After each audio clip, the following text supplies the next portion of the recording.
في اللوح واسم محمد طغرا، في اللوح واسم محمد طغرا.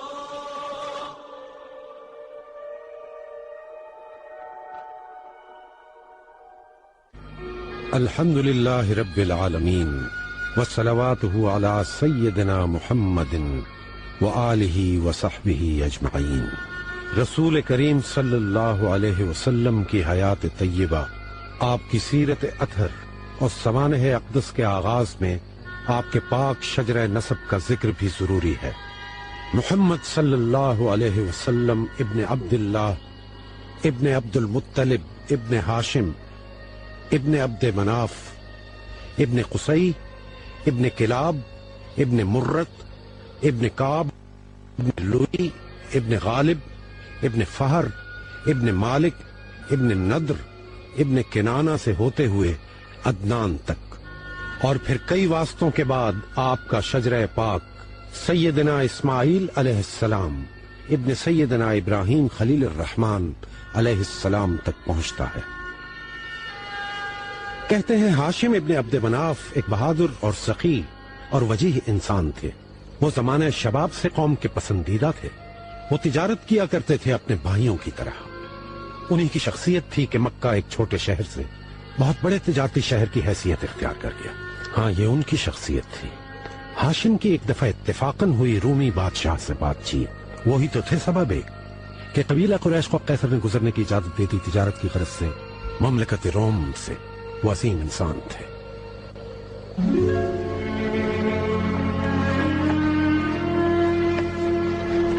یہ وہی تھے ہاشم جو کہ اپنے بہت خوبصورت کردار کے باعث بنے نشان ہم. انہوں نے ہی سارے قبائل وہ جو الگ الگ تھے جمع کر لیے، پھر ان سے تجارتی امن معاہدے کیے تاکہ مکہ سے شام تک تجارت پیشہ امن سے جائے. یوں 2 بار تجارت کی غرض سے قریش نکلتے. کرتی ہی قریش کے انہی قافلوں کا ذکر الکتاب. سو تجارت شروع ہو گئی القریش کی. روانہ کرتے وہ اپنے تجارتی قافلے، منزل جن کی یمن اور حبش اور پھر ہیرا ہوا کرتی. یوں ہر سال قریش کے 2 نکلتے تجارتی کارواں، گرمیوں میں شام اور سردیوں کے اندر یمن.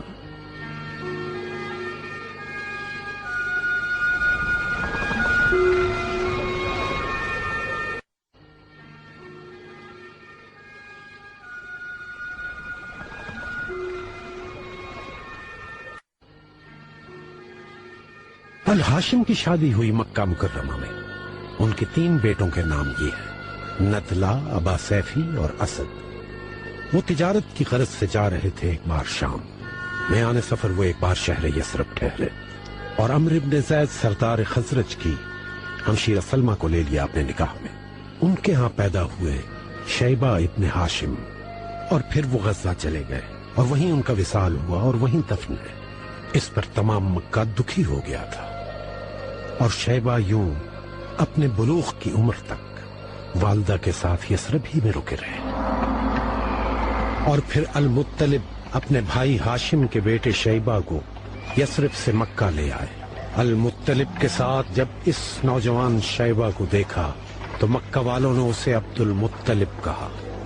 یوں شیبہ یعنی عبد المطلب اپنے چچا زاد بھائیوں کی وجہ سے جو عبد مناف کے قبیلے میں سے تھے اور جن کی شہرت بھی بہت اچھی تھی، طاقتور ہو گئے. عبد المطلب کا ایک ہی بیٹا تھا جس کا نام تھا الحارث. عبد المطلب اپنے والد ہاشم ہی کی طرح سخی اور دلیر تھے. وہ مکہ کے سردار تھے. طیبہ کھودو عبد المطلب. طیبہ کیا ہے مگر؟ برا کھودو عبد المطلب. برا؟ اے عبد المطلب، کھودو المدمونہ کو. مگر کیا المدمونہ؟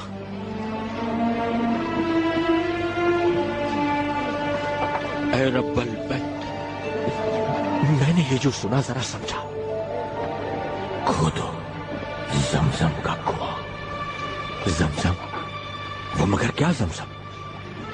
ایک کنواں جو کبھی سوکھے گا اور نہ ہی جس کا پانی کم ہوگا. وہ اس گھر میں آنے والوں کی پیاس بجھائے گا.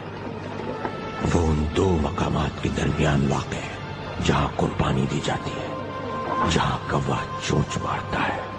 ہاں کھودوں گا زمزم۔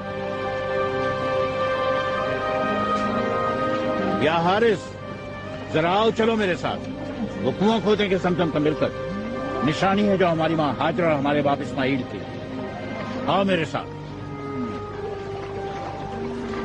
چلو اہل قریش، جلدی چلو نصاب اور نائلہ کی طرف، جلدی چلو۔